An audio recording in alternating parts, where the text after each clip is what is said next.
आप लोग पढ़ भी रहे हैं वन वर्ड सब्स्टिट्यूशन? अगर नहीं पढ़ रहे हैं तो मेरी मेहनत तो बेकार जा ही रही है।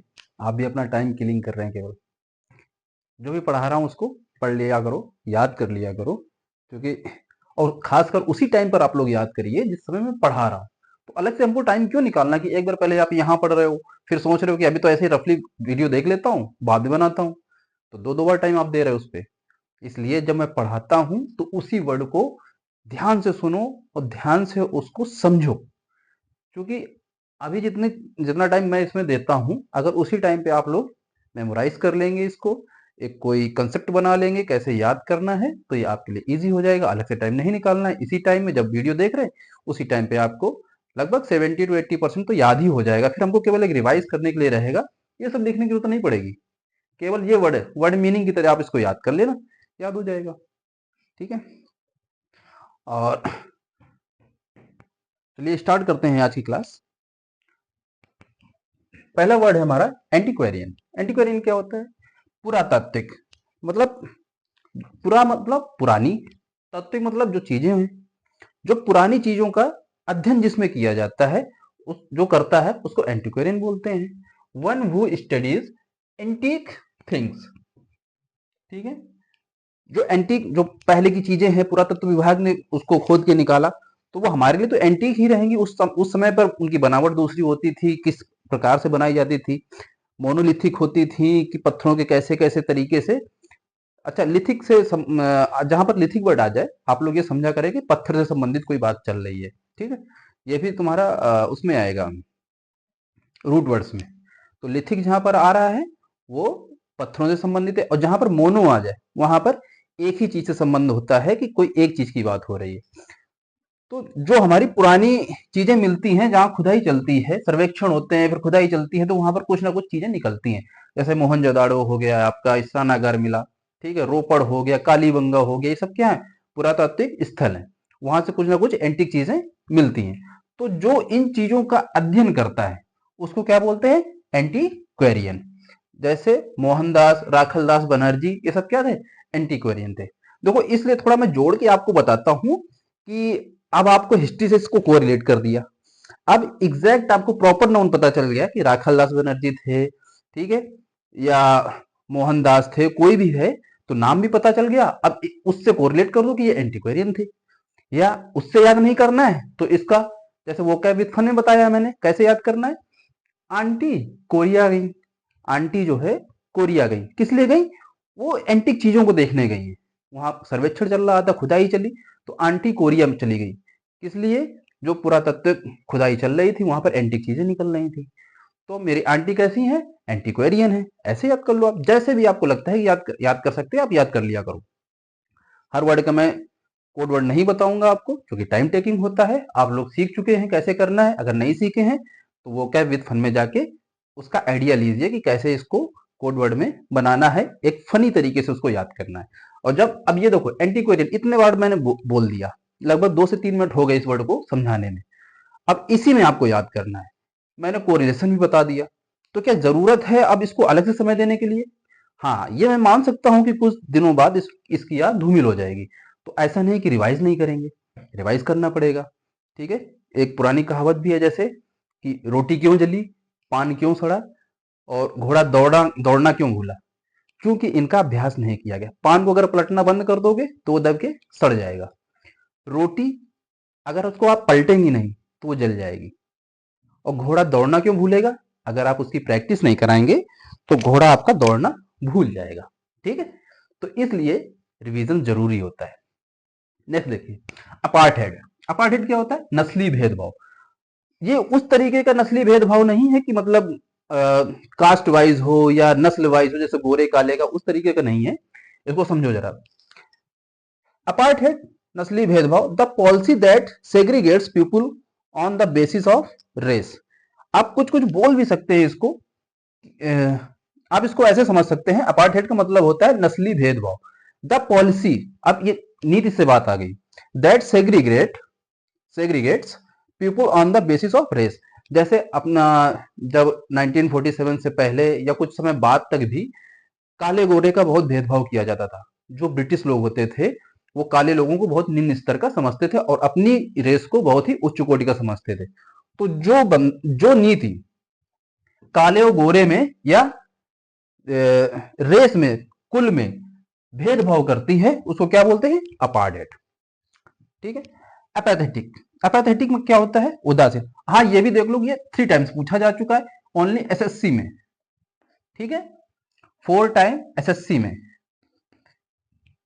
2 टाइम एसएससी में, 3 टाइम एसएससी में, 5 टाइम एसएससी में। ये केवल एसएससी की बात कर रहा हूं। ठीक है, ये तुम्हारा सीडीएस में ये वाला पार्ट लगभग 8 टाइम से पूछा गया है। अब इसकी आप इंपॉर्टेंट समझ लो कि 2 एग्जाम में केवल 13 टाइम्स आ चुका है। एपियरी आ चुका है। एपैथी, ये अभी एसएससी का ही मेरे पास डाटा है, इसमें दूसरे एग्जाम में कितने बार पूछा गया है, यानी कि इंपॉर्टेंट सारे हैं जो भी मैं बता रहा हूँ। 1 वर्ड सब्स्टिट्यूशन वो सारे इंपॉर्टेंट है। इंपॉर्टेंट तो बहुत ज्यादा है, लेकिन सारे को नहीं लिखाना है, क्योंकि ना मैं आपको पूरे बता पाऊंगा और ना आप पूरे याद कर पाएंगे। तो मैं उतना ही पढ़ाऊंगा जितने में आपका मेरिट बन जाए, अलग से पढ़ने की जरूरत नहीं है आपको। नेक्स्ट देखिए, एपैथेटिक क्या होता है? उदासीन। मतलब कोई उदासीन व्यक्ति होता है, बैठा रहेगा, कोई कोई जोक सुना दे, कोई मतलब नहीं उसे, कुछ इंटरेस्टिंग चीज हो जाए कोई मतलब नहीं, कोई दुख का समाचार आ जाए तो भी कोई मतलब नहीं है। इस टाइप के बंदे होते हैं कुछ कुछ। ठीक है, बिल्कुल इनएक्टिव रहते हैं, तो उनको बोलते हैं अपैथेटिक। उसको 2 बार पूछा गया है और इसी से रिलेटेड है अपैथी, यानी कि उदासीनता। और अपैथेटिक मतलब उदासीन व्यक्ति से संबंधित हो गया, शोइंग नो इंटरेस्ट और कंसर्न इन एनीथिंग। अंडरस्टूड? तो ये दोनों सेम वर्ड हैं, फिर भी मैंने इसलिए लिखाया है कि देखो सेम होते हुए भी 5 टाइम से पूछा जा चुका है। एपियरी, एपियरी क्या होता है? जहां पर बीज का पालन किया जाता है, मधुमक्खी पालन होती है, जहां पर एपी लग जाता है ना, एपीकल्चर हो गया, एपियरी हो गया, एपी जहां लग जाएगा वो मधुमक्खी से संबंधित होगा। ये हमारा रूट वर्ड है। ये रूट वर्ड में मैंने समझाया भी आपको अच्छे से। रूट वर्ड अब मैं ये चाहता हूं कि आप लोग रूट वर्ड वाला वीडियो जरूर देखें, उसमें काफी चीजें आपको क्लियर हो जाएंगी। वर्ड मीनिंग या वोकैब विद फन या 1 वर्ड सब्स्टिट्यूशन से पहले आपको रूट वर्ड वाला वीडियो जरूर देखना चाहिए, क्योंकि वो एक जरिया आपको देगा कि हमको कैसे वर्ड मीनिंग याद करनी है और इस वर्ड से कितने टाइप की वर्ड मीनिंग बन रही है। तो आपको एक मोटा मोटा आइडिया मिल जाएगा। तो उससे क्या होगा, आपका सबसे बड़ा बेनिफिट कि जो भी ऑप्शन में पूछा जा रहा है आप तुरंत आइडिया लगा लेंगे कि हाँ ये वर्ड इससे रिलेटेड है। ठीक है, एपियरी देखो 5 टाइम्स पूछा गया है, 8 टाइम्स आपका सीडम्स पूछा गया है। A place where bees are kept. ठीक, चलिए नेक्स्ट स्लाइड देखते हैं। नेक्स्ट वर्ड है हमारा एपोस्टेट। एपोस्टेट क्या होता है? एक ऐसा बंदा जो धर्म पे विश्वास ना कर रहा हो, उसको जात पात से मतलब ना हो, किसी के सिद्धांतों को ना मानता हो, तो उसको बोलते हैं एपोस्टेट। ठीक है, जैसे साईं बाबा थे, किसी धर्म को वो नहीं मानते थे। सूफी लोग जो जो होते हैं, या कई लोग समाज में ऐसे मिल जाते हैं जो हिंदू मुस्लिम सिख ईसाई में ज्यादा भेदभाव नहीं करते हैं। ठीक है, तो उन बंदों को हम क्या बोलेंगे? एपोस्टेट बोलेंगे। ठीक है, तो याद कर लेना, 3 टाइम्स पूछा गया है। अप्रेंटिस, अप्रेंटिस आप लोगों ने सुना होगा, जैसे ऑर्डिनेंस फैक्ट्री वगैरह होती है तो वहां पर अप्रेंटिस की भर्ती निकलती है। तो जो अप्रेंटिस की भर्ती निकलती है उसको आप क्वालिफाई भी जब कर लेते हैं तो उसका मतलब ये नहीं कि आपको सर्विस मिल गई। उसमें क्या करते हैं वो लोग, एक एक्सपर्टाइज बनाने के लिए आपको एक ट्रेनिंग करवाते हैं, इसके बाद फिर उसकी अलग से भर्ती निकालते हैं। तो अगर आप अप्रेंटिस किए हुए बैठे हैं, उसके लिए अलग से आपको जॉब निकलेगी, तो आप उसमें अप्लाई कर सकते हैं, तो आप एलिजिबल रहेंगे उस पोस्ट के लिए। ठीक है, तो ये अप्रेंटिस होता है। अप्रेंटिस मीन शिक्षार्थी, a person who works for an expert. Expert होने के लिए जो बंदा पढ़ाई करता है, to learn a trade. Trade का मतलब जो भी आपको जिस क्षेत्र में काम करना है उससे संबंध है। तो जब तक आप एक्सपर्ट नहीं होंगे, यानी ट्रेनिंग नहीं लेंगे उस चीज के लिए, तो आप उसके लिए एलिजिबल नहीं है। तो अप्रेंटिस मतलब शिक्षार्थी से इसमें संबंध निकाल लेना। दूसरी चीज, एक्वा जहां भी आ जाता है आपका, तो वो पानी से संबंधित होता है। कोई भी वर्ड आपको मिलेगा, ये रूट वर्ड है हमारा एक्वा। देखो बार बार रूट वर्ड सारे इसमें आ रहे हैं, इसलिए मैं कहता हूं कि रूट वर्ड कितना इंपॉर्टेंट है। ठीक है, वो जरूर देख लेना आप लोग लेक्चर। तो एक्वेरियम, मछली घर, सबको पता है क्या होता है, ये इसलिए मैं बता रहा हूं कि 8 टाइम पूछा गया है, इजी है, पूछा जाता है और पूछा जाएगा भी। एक्वेटिक, एक्वेटिक, एक्वा और एक्वेटिक, देखो दोनों पानी से संबंधित है, ये भी जलीय आ गया। एक्वेटिक क्या होते हैं, जो एनिमल्स होते हैं या प्लांट्स होते हैं जो पानी के पास या पानी से अपना जीवन यापन करते हैं, उनको हम एक्वेटिक बोलते हैं। तो एनिमल्स एंड प्लांट्स ग्रोइंग और लिविंग इन नियर वाटर, जो भी वाटर बॉडी हैं उनके पास ये ग्रो होते हैं और जीवित रहते हैं, तो उनको बोलते हैं एक्वेटिक। एक्वेटिक एनिमल्स होते हैं, एक्वेटिक प्लांट्स होते हैं। ठीक है, क्या क्या होते हैं, जो इंग्लिश मीडियम वाले बच्चे हैं उनके लिए इजी होगा ये, क्योंकि वो यही पढ़ते हैं, एक्वेटिक प्लांट्स, एक्वेटिक एनिमल्स। ठीक है, नेक्स्ट है हमारा आर्बिट्रेटर। आर्बिट्रेटर क्या होता है, आप लोग देखा होगा जो कबीले होते हैं, या अभी एक मूवी आई थी कंटारा भाग पार्ट 2, तो उसमें कबीले जैसे होते हैं, तो उन सब कबीलों का एक मुखिया होता है, और एक के अलावा कई सारे कबीले होते हैं। जब कबीलों के बीच में लड़ाई हो जाती है, तो फिर जो सबसे पुराना या सबसे बुजुर्ग मुखिया जो होता है जिस कबीले का, उसको मध्यस्थता के लिए बुलाया जाता है। या गांव में क्या होता था, जैसे प्रधान होते हैं या बुजुर्ग होते हैं, जो लोग जिनकी थोड़ी मान्यता होती है, जो छल कपट नहीं करते हैं किसी के साथ और हमेशा एक न्याय की बात करते हैं, तो कोई गांव में जब विवाद हो जाता है तो उसको सुलझाने के लिए उस व्यक्ति को बुलाया जाता है, तो उसको क्या बोलते हैं, आर्बिट्रेटर। ठीक है, इंग्लिश में कैसे पूछा जाएगा आपसे, a person who is chosen to settle the disagreement. किसी के बीच में कोई समझौता हुआ, जैसे जगह को लेकर है मान के चलो, तो बुजुर्गों ने, हमारे पूर्वजों ने कोई एक जगह को लेकर समझौता किया, अब उनके लड़के हुए, बुजुर्ग लोग तो चले गए, अब उनके लड़के हुए, उस जगह को लेकर विवाद फिर से स्टार्ट हो गया, डिसएग्रीमेंट हुआ उसके बारे में, तो फिर से उस कंफ्लिक्ट को सेटल डाउन करने के लिए एक बुजुर्ग को बुलाया जाता है या ऐसे ओहदे वाले को बुलाया जाता है जिसकी बात मानी जाती है, तो उसको हम आर्बिट्रेटर बोलते हैं। ठीक है, दूसरा आर्कियोलॉजी, जहां पर आर्क आ जाता है, यानी कि पुरानी चीजों से संबंध हो जाता है। ठीक है, आर्कियोलॉजिस्ट बताया था, आर्कियोलॉजी बताया था, तो आर्कियोलॉजी क्या हो गया, पुरातत्व विज्ञान। ये याद रखना आप, the study of human history through through the excavation of sites, जो साइट्स का खनन खुदाई चलती है, पुरातत्व सर्वेक्षण जब किए जाते हैं, तो कहीं ना कहीं कोई अगर साक्ष्य मिल जाता है तो उस एरिया को पूरा कटन ऑफ कर देते हैं और उसकी खुदाई होती है, तो वहां पर ह्यूमन की हिस्ट्री पूरी पता चलती है कि ये लोग कैसे रहते थे, क्या इनका रहना होता था, कैसे खाना बनाते थे, कैसे जानवर पालते थे। आप लोग हिस्ट्री पढ़े हो, ज्यादा मुझे बताने की जरूरत नहीं है। हाँ, ये वो बच्चे जो हाई स्कूल इंटर में हैं उनके लिए, वो भी आजकल पढ़ रहे हैं, उनको भी पता है कि आर्कियोलॉजी क्या होता है, तो जो जिन लोगों ने नहीं पढ़ा है उनके लिए ये लाइन जरूरी हो जाती है। ठीक है, हिंदी मीडियम वाले बच्चे जरूर इस पे ध्यान दें कि जब ये लाइन पूछी जाएगी आपसे और आर्कियोलॉजी आ जाएगा, आर्कियोलॉजिस्ट आ जाएगा, तब आप लोग कंफ्यूज हो जाएंगे कि यार ये लाइन में हमको लिखना क्या है। इसलिए मैं बोलता हूं कि ये लाइन्स हमारी सारी इंपॉर्टेंट हो जाती है। ठीक है, तो इन लाइन को जरूर आप लोग पढ़ें।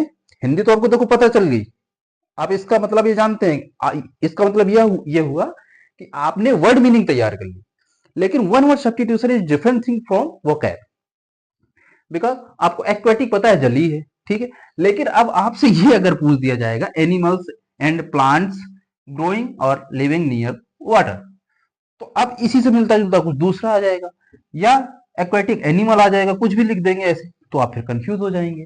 इसलिए मैं कहता हूं कि जो सेंटेंस दिया जाता है वो जरूर आप लोग इस पर ध्यान दिया करें। ठीक है, नेक्स्ट स्लाइड देखते हैं। नेक्स्ट वर्ड है आर्चीव। आर्चीव क्या होता है, अभिलेखागार होता है। अभिलेखागार इन द सेंस जहां पर कुछ रिकॉर्ड्स रखे जाते हैं, जैसे हाई कोर्ट ने या सुप्रीम कोर्ट ने कोई अपना फैसला सुना दिया, ठीक है, इसके बाद वो अगर फैसला यूनिक है तो क्या किया जाता है, उस फैसले का एक कॉपी निकाल के उस स्थान पे रख दी जाती है कि आगे रिकॉर्ड के काम में आएगा। आजकल तो उसको फीड कर देते हैं ऑनलाइन में, तो हमेशा कभी भी देखा जा सकता है। लेकिन जब ऑनलाइन सुविधा उपलब्ध नहीं थी, तो उसके लिए एक कोई रूम होता था, उस पे सारे रिकॉर्ड रखे जाते थे।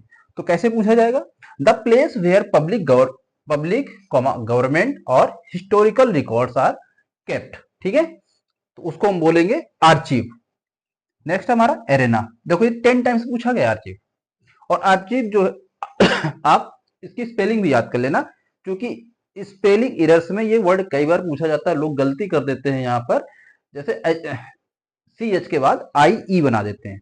ठीक है, तो आर्चाइव में स्पेलिंग इसकी याद रखना कि क्या है, स्पेलिंग एरर में आ सकता है। एरेना 5 टाइम्स पूछा गया है, दूसरे एग्जाम में भी बहुत पूछा गया है। तो एरेना क्या है? अखाड़ा, जहां पर फाइट होती है। आप लोगों को पता है, जैसे WWE आप लोग देखते हैं तो इसको एरिना बोलेंगे। जो दंगल लड़े जाते हैं, कुश्ती लड़ी जाती है, उसको एरिना बोलेंगे। A place where fights are take place. Next देखिए, एरिस्टोक्रेसी। कैसी जहां पर भी आ जाएगा तो वहां पर शासन से रिलेटेड हो जाता है। ये भी हमारा रूट वर्ड है जो कि लास्ट में आ रहा है। रूट वर्ड आपका लास्ट में भी आ सकता है और पहले भी आ सकता है। तो एरिस्टोक्रेसी श्रेष्ठ जनों के द्वारा किया जाने वाला शासन। मतलब जो बुद्धिमान वर्ग है वो जनता उनको जो है तो बोलती है कि आप लोग जो डिसीजन सुनाएंगे उसमें 2 लोग हो सकते हैं, 3 लोग हो सकते हैं, 5 लोग हो सकते हैं, एक ग्रुप होता है। तो श्रेष्ठ जनों के द्वारा जो शासन किया जाता है उसको बोलते हैं अरिस्टोक्रेसी। ठीक है। आर्सेनल। आर्सेनल मतलब शस्त्रागार। जहां पर बंदूकें रखी जाती हैं या उसके एम्यूनेशंस रखे जाते हैं उसको बोला जाता है शस्त्रागार। ठीक है। A place where arms and ammunition. Arms मतलब शस्त्र हो गए, एम्यूनेशन क्या हो जाएगा? जो गोली उसकी होती है, गोलियां बारूद। ठीक है, arms and ammunition. Articulate. Articulate क्या होता है? बहुत ही स्पष्ट बोलना, धारा प्रवाह बोलना। कुछ कुछ लोग होते हैं जो बहुत ही आर्टिकुलेटली बात करते हैं कि मतलब किसी चीज पे सोचना नहीं पड़ता, बोले चलाए हैं और स्पष्ट बोल रहे हैं। फ्लुएंसी उनकी इतनी तगड़ी है कि उनको आप बोल सकते हैं he is articulate in nature. Next है हमारा एसेटिक। एसेटिक देखो 5 टाइम्स पूछा गया है और आर्टिकुलेट 6 टाइम्स पूछा गया है। तो ये जो आर्टिकुलेट है इसका सेंटेंस आप लोग याद कर लेंगे। इसको कैसे पूछा जाएगा? Showing the ability to speak fluently. Next देखिए सन्यासी। अब ये सब तो इजी है, आप बता लेंगे इसका कि ये पूछा गया, ये पूछा गया है। लेकिन एक बार इसका सेंटेंस आप लोग पढ़ के देखिए। One who denies oneself ordinary bodily pleasure. क्या यहां पर आप तुरंत सन्यासी पे टिक कर देंगे? मुझे नहीं लगता है कि आप लोग सन्यासी पे डायरेक्ट टिक करेंगे, कुछ लोगों को छोड़ के, क्योंकि उसमें जो पूछा जा रहा है इतना सेंस नहीं निकल पा रहा है। हाँ, अगर हिंदी में पूछा गया होता कि जो अपने शारीरिक सुख को त्याग चुका हो, साधारण बिल्कुल जीवन यापन करने में लग गया, उसको हम क्या बोल सकते हैं, तो उसको आप सन्यासी लिख देंगे। लेकिन हिंदी मीडियम वाले बच्चों, आप लोग इसको जरूर ये लाइन याद कर लेना कि इसको इस हिसाब से पूछा जाएगा आपसे। ठीक है, क्योंकि ये आपका इंग्लिश में आ गया है। हाँ, जहां हिंदी की बात आएगी वहां पर इंग्लिश मीडियम वाले बच्चे पीछे हो जाएंगे। किसी किसी एग्जाम में जब हिंदी पूछी जाती है, हिंदी का व्याकरण पूछा जाता है, तो इंग्लिश मीडियम वाले बच्चों को बहुत दिक्कत होती है। ठीक है, तो ये चीज आप लोग ध्यान देना। कोई किसी का पक्ष कहीं पे मजबूत है, किसी का पक्ष कहीं पे मजबूत है, लेकिन कोई किसी से कम नहीं है। जैसे मैं बोल देता हूँ ना, हिंदी मीडियम वाले बच्चे, इंग्लिश मीडियम वाले बच्चे, तो जो किसी की कुछ खामियां हैं तो किसी की कुछ खूबियां हैं। यही सेम चीज दूसरी तरफ है, किसी की कहीं खूबियां हो जाती है, किसी की कहीं खामियां हो जाती है। तो मेरा कहने का मतलब यही है, समझाने का मेरा तरीका ये है कि बात ये है कि आप लोगों को किस हिसाब से क्या पूछा जाएगा वो आप लोगों को सेंटेंस याद रखना है। ठीक है, नहीं तो कुछ बच्चे केवल इसको इसको याद कर लेंगे और ये सामने वाला भूल जाएंगे कि इस हिसाब से पूछा जाएगा। इसलिए इसको एक बार रिवाइज जरूर कर लिया करो। ठीक है, और इसको नोट डाउन कर लो, सारे इंपॉर्टेंट है, क्योंकि मैं वही वर्ड बता रहा हूं आपको जिनके पूछे जाने की संभावना है और पूछे भी गए। रिपीटिशन देखो बहुत है इनका, और ये देंगे कहां से? इनके पास भी कोई ये तो है नहीं कि रोज ये वर्ड बन रहे हैं। जैसा भाई करंट अफेयर्स में क्या होता है, करंट अफेयर्स रोज रेडी हो रहा है, आपको पढ़ने के लिए बहुत विशाल सब्जेक्ट है वो। कि पता नहीं क्या पूछ दिया जाए, लेकिन ये तो हमारे फिक्स है ना। वन वर्ड सब्स्टिट्यूशन रोज तो आपके बन नहीं रहे कि आज ये वाले वन वर्ड सब्स्टिट्यूशन का इंक्लूजन हो गया डिक्शनरी में, आप लोग इसको देखिए। इसका तो बस जो रिकॉर्ड है बस वही मेंटेन करना है हमको, इसलिए हमको ज्यादा इस सब्जेक्ट में मेहनत नहीं करनी है। और मेहनत का सेंस मैंने जैसे बताया आपको कि आप मेरे साथ साथ मिलकर चलते रहेंगे तो आपको अलग से मेहनत भी नहीं करनी पड़ेगी। ठीक है, तो चलिए नेक्स्ट स्लाइड देखते हैं। अब नेक्स्ट देखते हैं एस्ट्रोनॉट। जहां पर भी एस्ट्रो वर्ड आ जाता है ना, ये हमारा अंतरिक्ष से रिलेटेड हो जाता है।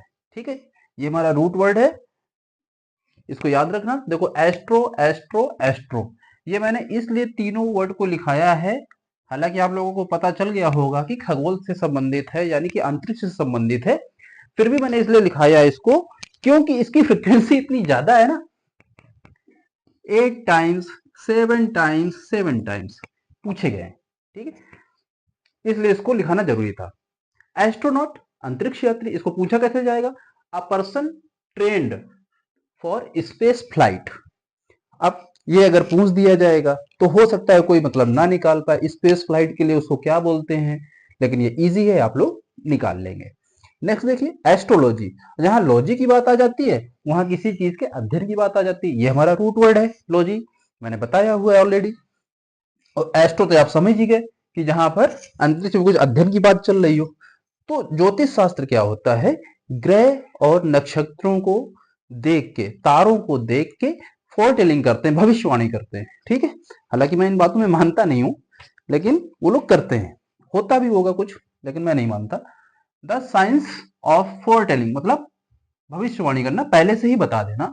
इवेंट्स बाई मैपिंग स्टार्स, जो हमारे ग्रह नक्षत्र हैं उनके दिशा चाल कैसी क्या है उनके हिसाब से वो लोग बताते हैं, भविष्यवाणी करते हैं उसके लिए।